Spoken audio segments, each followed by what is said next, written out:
So welcome to Life After 60. This episode is a very exciting one. We're glad to see Representative Dawn White will be here presenting a proclamation to our state third place champs, the Mindbenders, and along with us talking with Ellen Irwin and her important programs about the Senior Learning Network. So come join us for all the activities we have at St. Clair Street Senior Center.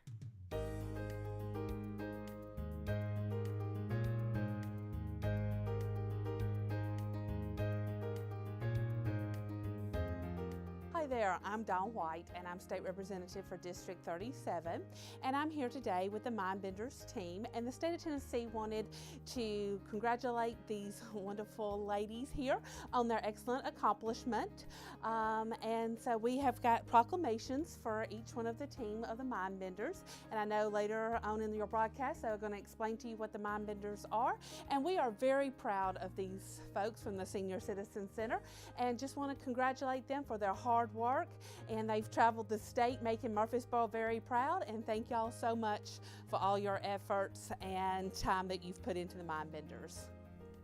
So welcome to our episode of Life After 60 here at St. Clair Street Senior Center. We've got a lot to talk about today. I've got guests with me today. The Mindbenders from St. Clair Street Senior Center are here. They've had a wonderful run this year in the competition the state's been holding for healthy brain activities. It's called a trivia game that came up from the Tennessee Commission on Aging.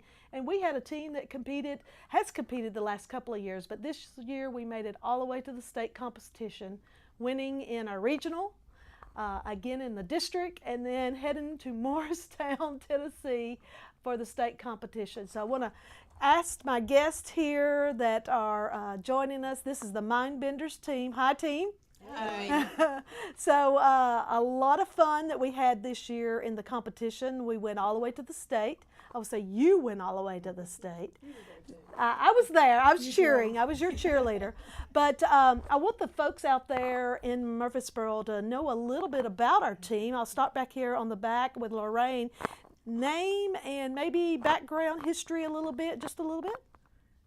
My name is Lorraine Hall. I am a transplant from New Hampshire, living in Murfreesboro for about 7 years. I am a retired pharmacist, working maybe half of the time as a hospital pharmacist. Okay, great. My name is Chris Deline. I'm originally from Detroit, Michigan. I spent 20 years in St. Croix in the U.S. Virgin Islands, and I came up here because this is where my family is now. I'm Carolyn Farrar. I'm a recently retired RN. I've lived most of my life in Murfreesboro and definitely in Tennessee, and I've just joined St. Clair a couple of months ago, and it's just been great for me. My name is Marilyn Nolan, and I am a retired Rutherford County teacher.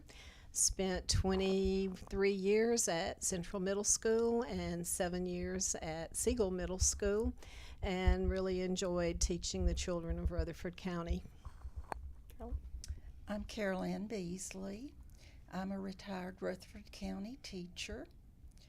I taught 33 years at Central Middle School, 4 years at Critchlow Middle School, and 2 years at Mitchell Nielsen Elementary when it had a 7th and 8th grade, and 1 year at Hickman County Junior High.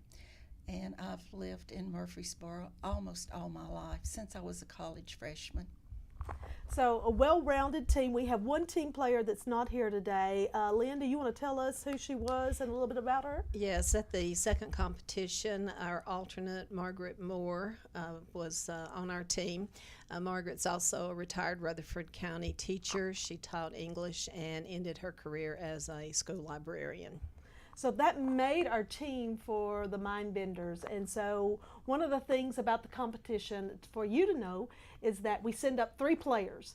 3 players, we don't ever know what the categories are going to be. Those 3 players then have an alternate that goes with or travels with to competition. So we had some folks kind of transferring in and out as our alternate. But then once we get to competition, the game is on. We competed in the district game against 6 other teams and won. And then we went on to our district teams for the regionals, and we had 3 other teams. That was from South Central and from the Upper Cumberland. So we actually won that competition. So let's talk a little bit about competition. So I know Chris and Lynn were on the teams that competed at the first district game against our folks in Greater Nashville. How was that, and where did we go?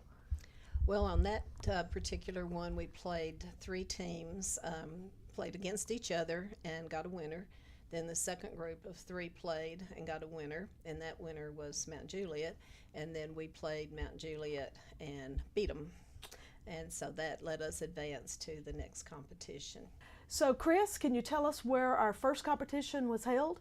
I can. It was in Ashland City. So we competed against several teams there.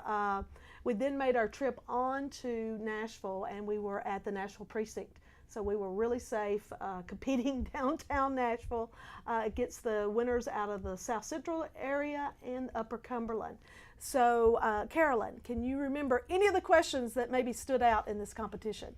Well, the one that I'll never forget was the state drink of Tennessee, because 2 out of the 3 teams listed Jack Daniels, and the one team got milk, which it was milk since 2009. So I'll never forget that. Was that the one of the questions we missed at that competition? We only missed, I think, 2 questions. I think everybody there was in Jack Daniels. You know, why couldn't it have been that answer? So milk was the correct answer. Fentress County got that right. They were the only Fentress ones. County Fossils got that one correct. And we did like the names of some of the Yes. group. The Fentress County Fossils, some old timers. I think Jonesboro's Old Timers was one of the group. One was Age to Perfection. Age to Perfection. This group, the Mindbender's name was probably a staff member, maybe a little help from the team, but if you had to pick a name, I know y'all have thrown some funny names out there. What was that?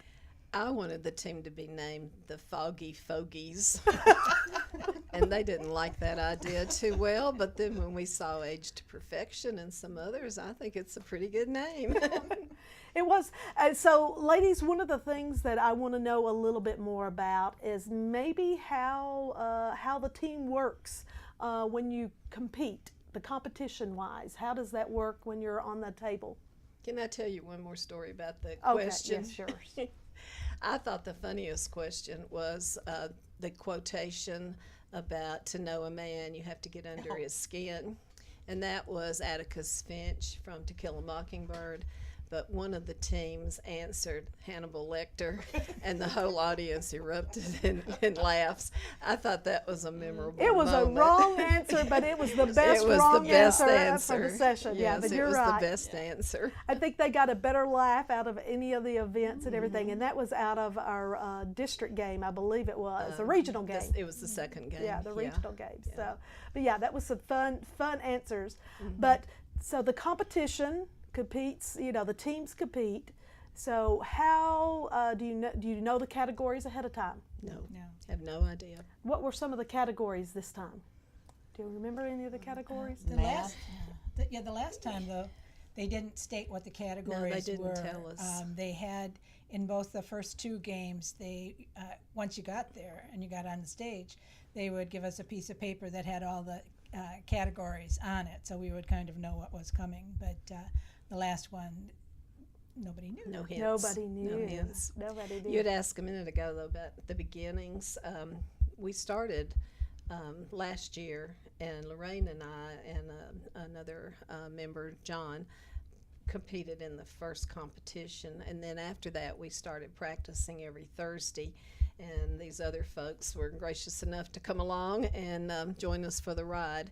So we've been practicing, and out of all the questions, thousands that we've gone over, I think one, a question about hot peppers was the only thing that we had actually come across. But we've had a good time getting together and getting to know each other. So it's been fun. That was the Scoville scale. Yeah. What does the Scoville scale measure? And it's the heat of chili peppers.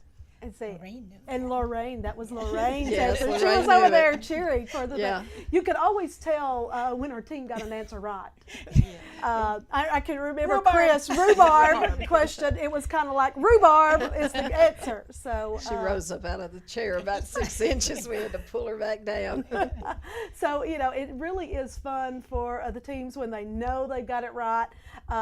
When I'm watching, I could see you all kind of get your heads put together, going. Do you talk each other out of answers? Hopefully, I told you earlier, go with your gut, go with the first answer that comes out of your mind and everything. But you have talked yourself out of some good answers. Yeah. Yeah, we did. Yeah. Yeah, I think in this last competition, one of the questions Was about the Bill of Rights. Bill of was Rights. one, and we were torn between Thomas Jefferson and James Madison, and we went with Jefferson, and it was Madison. So we had the answer, but just out of the two, chose the Another wrong one was whose address is 1313 Mockingbird Lane or something like that. Yeah. And Lynn knew it. She knew it was either the Addams family or the Munsters, and we just chose the wrong one. We should have chose the Munsters. we talked about earlier with our representative what was the toughest questions, and I thought it was a very tough question. Who was the very first Miss America? And to this day, when we got the answer, we were still like, okay. And My she first was? thought was my parents were not even born in 1921. How old do they think we are? So who was the first? Gorman. Yes, we won't forget that one. I thought one of the hardest questions, though, was the colorblind astronomer who saw the lines on Mars and called them canals. And that was Schiaparelli. And just the other day, the European Space Agency had a probe going to Mars called the Schiaparelli, and it crashed into Mars and exploded. It's too bad it didn't happen a month ago. Then we would have known the answer to that question. We would have had another win on that We one. would have, and then we would have won. So, the competition, so tell us a little bit about some of the other teams. At the regional games, they are in our district. So these are Trousdale and Nashville and Mount Juliet, and those are folks that are in our own district. We really didn't get to spend a lot of time with them, but now when we got to the state, we had a dinner. And does anybody remember going in what one of the guys said about our teams as he opened the door? I don't know who he said that to. He said it to me. Okay, what did he say? They had been very friendly until we got there. But he said to me, well, tomorrow we're going to beat you like a drum. And we did beat them. And we beat them. We did. Yeah. In fact, they were Quite a fourth few points behind us. Yeah. Quite a few points but I behind did us. not say anything to No. him. I thought I No. would be ladylike. Well, that was a good championship mode there. I appreciate that very much on behalf of St. Clair. Really, I do. We didn't embarrass But you. the teams were great. Does anything stand out to you about what Brain Games is all about for the state? Well, I think the whole purpose of the day in Morristown was brain health, and that was why they had the walk and the competition. That was one, the whole key point to this is for the state to encourage older seniors to keep their brain active. Trivia, reading, learning a new skill. It's really important to us as we age to keep that brain as active as possible. And trivia is one of those areas that you can't, that really does help. So anybody get to sit and talk with any of the other team members while we were in the state competition? I think it was more just casual conversation. We didn't really discuss anything about particular questions or anything like that. I did talk to one gentleman, although I don't think he was in the competition. He was one of the people who were helping put on the event, and he was with the library, and Lorraine and I are members of Friends of Linebaugh Library, and we're volunteers there. So I keep looking around, and I go, I can replace that book. You're a little distracted, I understand. But so I walked down to the library there, and it was a very nice library, and we just talked and shared information about each of our friends' groups, so that was nice. Yeah, that team that said they were going to beat us and everything, that was just too much trash talk. So you didn't want to get You know, it's a little competition every once in a while, but I think that was the fun thing that we noticed, that all of the teams that were there, they were there to have fun. Even with a little trash talk going into the door, we had a lot of fun in the competition. And I just want to add just one more thing. We did really well in the first two competitions. However, unfortunately, we lost in the third one, but we lost fairly. It was not a rigged competition. I don't know. I don't know. Oh, y'all are so good. It was not. I think Donald said it was. I mean, you know. Well, ladies, I do appreciate it very much, you coming on. And for one thing, I'm very proud. As the director of St. Clair Street Senior Center, I'm proud of you as a team. You should be very proud of yourself for taking us all the way to the state. I hope the folks out there in Murfreesboro, if you want to join our team, now they're going to take a little bit of break off while we're doing our renovation, but once we come back, they are going to have their brain team back in action after the first of the year. We want to go back to the state next year in 2017 and compete again in the brain games for St. Clair Street Senior Center.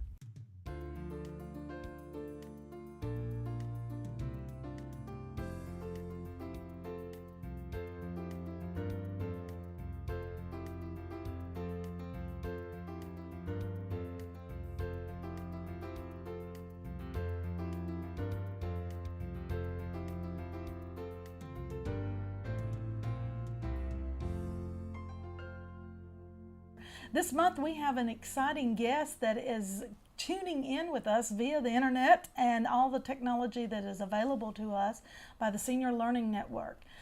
We will be talking with the creator of the program today, just going over kind of the history of the Senior Learning Network, how that has come about, the love of technology and the love of our seniors that are maybe unable to get out, how they can keep in touch with senior centers and other programs across the state. It's an exciting time in technology for senior centers and for us here at St. Clair. We've been working with this program for quite a few months, and we want to bring that technology and information to you, our viewers here in Rutherford County. So our guest today is Ellen. Ellen is with the Senior Learning Network. So hi, Ellen. Hi, Connie. So tell us who you are. Okay. Well, my name is Ellen Irvin, and along with my business partner, Lynn Beechner, now about 5 years ago, we formed the Senior Learning Network. And the concept was kind of based on high school field trips, virtual field trips, because we're both educators, which helps in what we're doing. And we knew that we could bring the same concept of a virtual field trip, if you like, or learning virtually to seniors in retirement community senior centers like yourselves, and even now individuals at home. So we're very excited about what we're doing. So Ellen, I've known you for quite a while through the internet. I don't think we've got to meet face to face through this entire project, but you know, this has been a passion of yours for a long time. Exactly. And I tell you, Connie, even though we've never met, as with a lot of people that I now know through the organization, you form, because that's one of the key points of what we're doing, is this helps people form relationships, albeit virtual. But if I met you at the airport flying into Kansas City, I could pick you out of a crowd and, you know your background, who you are, and those sort of things. And that's one of the beauties of what we're doing, is it helps socially as well as learning. So you're interacting and learning all at the same time, and helping all those things about overcoming social isolation and those type of things. So that was going to be my next question, is exactly where are you located in comparison to Rutherford County? I am in Kansas City, Missouri, and I'm born and raised here in the town. And my partner Lynn is also from this area. And like I said, we're both educators, and we were working in a common school inner city school here when we met, and we formed this organization, and as they say, the rest is history. We love it because we're both in our 60s. That says, hey, just because you reach a certain point, learning doesn't stop. And so we're thrilled that we can provide interactive learning to older adults across the country now. So maybe, Lynn, describe a little bit of the technology that we're using today to be able to show this to our viewers. Absolutely. When we started, we used, as you know, another type of system. And in the last several years, we've gone to a product called Zoom. And Zoom has been very, very helpful for us because really it overcomes all the problems of video conferencing back in the day. All you need to do is click on a web address and you're in. And it's really forgiving on a lot of those things that make IT people crazy, like firewalls and things like that. It's easy to use, and it's easy to use at home. I use it on my cell phone. It's that easy. So that's why we have gone to this technology. And the beauty of it is now that we could have multiple people in this video conference. And we have had video conferences with multiple organizations and individuals in as well. And we have people from across the country that are able to see the same presentation at the same time. And one of the fun things about it is that when we see people start to interacting and talking to each other with some downtime, well, I'm from Kansas City, where you are. What's going on there? How's Murfreesboro in this case? Or maybe how is California? What's the weather like? And so you have real good interactions going between the members on the call. I think that's been one of the fantastic things about the program is that our seniors, a little unnerving about the technology, and then they see a senior on the other end and they get to start having those conversations. And you're absolutely correct. They ask them about the weather, especially if there's something kind of going on. Of course, there's a lot of weather right now going on all over the East Coast. So when I talk to some folks that are out on the East Coast, we might ask them about some of the storms that have been coming through. And so it's really good, kind of right on the point that folks can kind of inquire about maybe something that they're going through that we're not. So let's talk about some of the destinations that your program, the Senior Learning Network, can actually transport seniors to. Well, we have multiple. We have probably 500 to 600 things to choose from. But some of the favorites is the FDR Library in Hyde Park, New York. He's great. Jeff Urban is the presenter. We have the American Smithsonian on art. And now we have picked up some things in Hawaii with virtual photo walks, which is another part of our 501c3 now. You can take a cell camera, phone camera, and go out and have interactions while people are walking around in their environment. And one of our presenters is now at Hearst Castle in California. And she's able to take her cell phone, go out into the gardens, show the gardens, talk about even, she puts it up really close to the camera and said, take a deep breath. Can you smell the roses? And she says, if you remember what your grandmother's perfume was like, of rose perfume, that's what these are because they're not hybrid. They're original to the place. And then she goes into the guest houses and shows all the artwork. So we're able to do it live, walking around, and then we're able to go in, like in Hearst Castle, into the guest cottages and see kind of the way the other half lived. In another case, we had a volcano erupting in Hawaii live one morning at sunrise Hawaii time. And that afternoon, we were walking around the cathedral that's been under construction in Barcelona, Spain for 130 years. So there's this technology kind of opens up the world.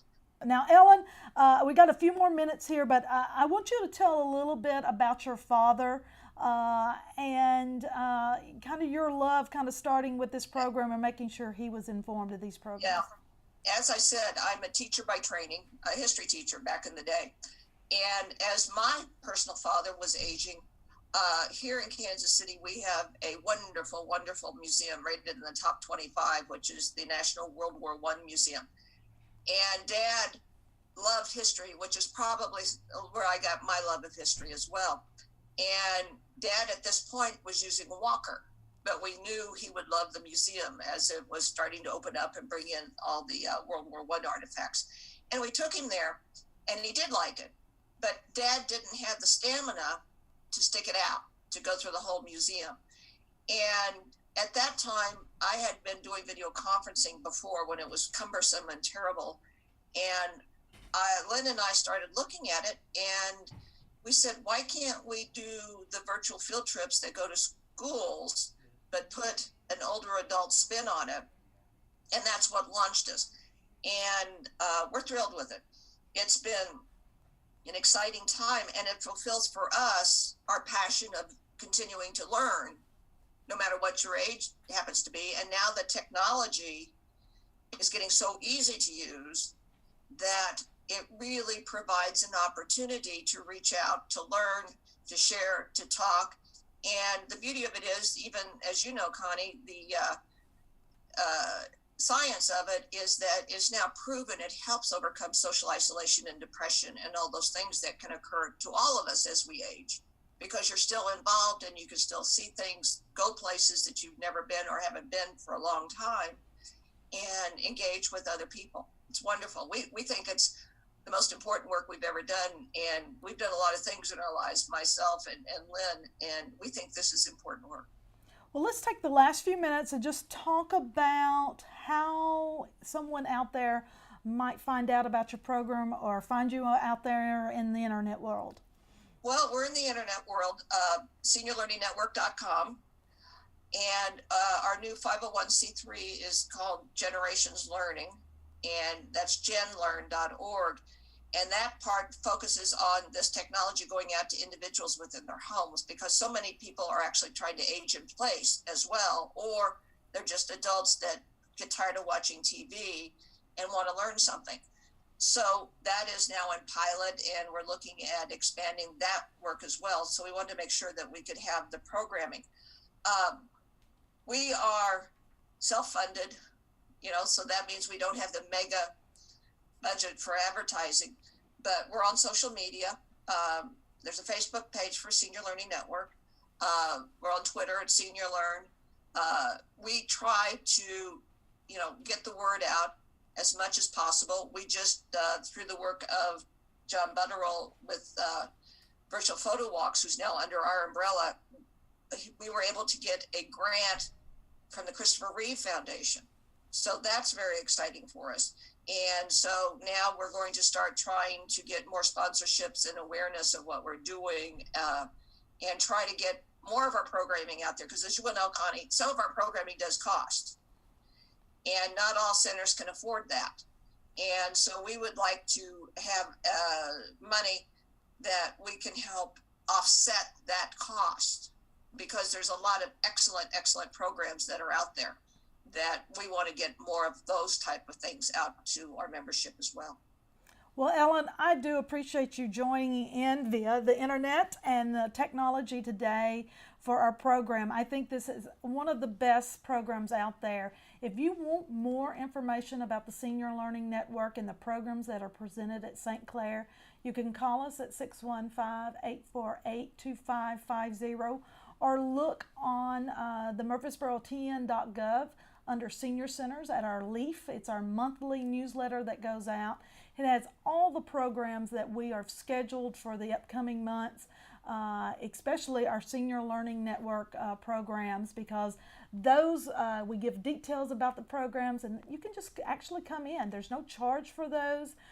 For seniors 60 plus, they're great educational events and great topics for our seniors in our community. I want to thank you again, Ellen. Thanks, Connie, for asking me. I'm so pleased. And we will be connected together on another day. Thank you, ma'am. I appreciate it. Thank you. Bye.